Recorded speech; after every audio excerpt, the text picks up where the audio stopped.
আসসালামু আলাইকুম। যারাই এই ভিডিওটি দেখার জন্য উদ্বুদ্ধ হয়েছেন সকলের জন্য শুরুতেই কিছু নির্দেশনা দিয়ে নিতে চাই এবং আপনাদের সকলের প্রতি অনুরোধ আমার নির্দেশনা মেনে সেশনটি শেষ করবেন। এটা ইংরেজি শেখার কোনো সাধারণ কন্টেন্ট নয়, কিংবা এটা কোনো ডিজিটাল নোয়াইজ না। এটা দিকভ্রান্ত ইংরেজি শিখতে আগ্রহী এদেশের প্রত্যেকটা মানুষের জন্যে একটা ইংরেজি শেখার স্টেপ বাই স্টেপ গাইডলাইন। এটাকে ইংরেজি শেখার রোড ম্যাপও বলতে পারেন।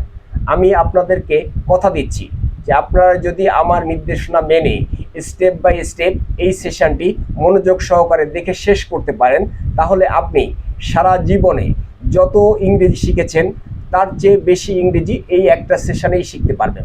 এটা সকলের প্রতি আমার চ্যালেঞ্জ এবং এটা আমার সকলের প্রতি একটা দায়।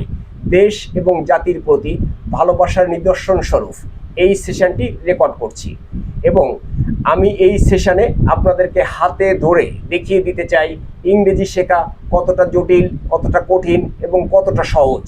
ইংরেজিকে আমি আপনার জন্যে এই একটা সেশনেই ডাল ভাত বানিয়ে দিতে পারবো। ইংরেজিকে আপনার জন্য বানিয়ে দিতে চাই বাংলা।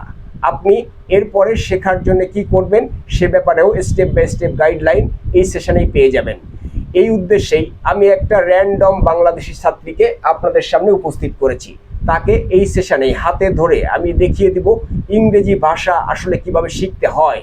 এই জন্য আপনাদের সকলের প্রতি নির্দেশনা, আমার নির্দেশনা মেনে স্টেপ বাই স্টেপ মনোযোগ সহকারে ভিডিওটা দেখবেন এবং আমার কথাগুলো খুব মনোযোগ সহকারে শুনবেন, বুঝবেন, বিবেচনা করবেন এবং পদক্ষেপ নেবেন। তাহলে আপনার সারা জীবনের ইংরেজি শেখার স্বপ্ন এবং ইংরেজি শেখা নিয়ে আপনার যত রকম জটিলতা, কঠিনতা এবং প্রতারণার গল্প আছে সকল গল্প অবশ্যই আমি বদলে দেবই।